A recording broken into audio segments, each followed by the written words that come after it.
শরীয়ত মোতাবেক ইয়াসমিন আক্তারকে আমি বিয়ে করেছি। তার সাথে আমি বন্ডিং না মেলার কারণে আমি তাকে শরীয়ত মোতাবেক আমি তাকে ডিভোর্স নামাটা তাকে পাঠাই দিয়েছি।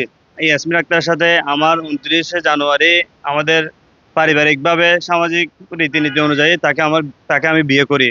যখন বিয়ে করি তারপর থেকে তার সাথে আমার ২-১ দিনকাল ভালো যাচ্ছিল। তখন হঠাৎ করে সে আমাকে একটা পর্যায়ে আমাকে সন্দেহ করে বলে সে আমাকে হঠাৎ করে একটা কথা বলে। রাতে যখন আমি সকালে দোকানে যাই ১০টায়, আবার রাতে আমি ১০টার থেকে বাসায় আসি।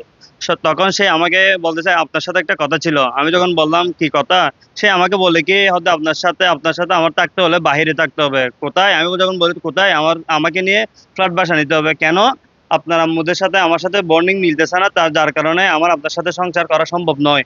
তখন তখন হঠাৎ করে আমার রাগের মাথায় বলি, "আমি তোর সাথে বাহিরে সংসার করতে পারব না।" তখন সে আমাকে সকাল যখন হইছে আমি গোছালাচল করে আপনার দোকানে যাওয়ার জন্য বের হচ্ছি। তখন সে ব্রিফকেস নিয়ে বলতেছে, সবকিছু কাপড়-চোপড় গুছায় ব্রিফকেস নিয়ে আমাকে বলতেছে, "আমাকে আমার বাবার বাসায় পাঠাই দেন।" তখন আমি বলি, "তুই বাবার বাসায় কি জন্য যাচ্ছিস?" যে, "না, আমি একেবারে চলে যাব।" তখন আমি তাকে পাঠাই দিই। তখন সে বাসায় চলে যায়। সে বাসায় যখন চলে যায়, কয়েকদিন পর তার মা-বাবারা আমাকে জোর করে আবার বাসায় নিয়ে আসে। নিয়ে আসে যখন আমিও সুন্দরভাবে মেনে নিই, আবার সংসার করতেছি। তখন হঠাৎ করে শুনি সে আবার আমাকে একই প্রশ্ন করে। সে আমাকে বলে কি, "তোর থেকে আমার সাথে থাকতে হলে বাসা ভাড়া নিয়ে থাকতে হবে।" আবার সে ঝগড়া লেগে থাকতে প্রায় ৬ মাস হয়ে যায়। ৬ মাস যখন হয়ে যায় তার গর্ভে আমার সন্তান গর্ভ নেয়। তখন আমি তাকে সন্তানের দিকে তাকিয়ে কিছু বলতে পারি না, কিছু সহ্য করতে পারি না। আমি নির্যাতন শিকার হয়ে অনেক নির্যাতন সহ্য করার পর শেষ পর্যায়ে এসে শুনে নানান অজুহাত করে এর পরের দিন যখন হয়েছে সে আমাকে বলে কি, আমাকে আমার বাবার বাসায় দিয়ে আয়।" তো আমি যখন দিতে না যাই সে আমাকে নানানভাবে হুমকি দেয়। হুমকি দিয়ে বলে যে কি, "তোর নামে আমি মামলা করব, নিউজ করব। তোকে আমি নানানভাবে হয়রানি করব। তুই আমার বাবার বাসায় দিয়ে আসবি কিনা বল।" তখন আমি নানান ভয়ে আমি ওর বাবার বাসায় দিয়ে আসি। বাবার বাসায় দিয়ে আসার পর আমি আমার মতো দোকান করতেছি। তারপরে বাসায় যাচ্ছি। আমি আমার মতো করে ছিলাম। তো আমার বাচ্চা ডেলিভারি হয়েছিল। তখন আমি সকালে উঠে আমার বউকে কল দিয়ে, "না, আজকে তোমার ডেলিভারির ডেট। আমার বাচ্চাটাকে কি হইছে?" সে আমাকে জবাব দেয়, "হয়তো আমার বাচ্চার তোর থেকে কেন লাগতেছে? তোর কি প্রয়োজন?" তখন আমি আর কিছু বলি নাই।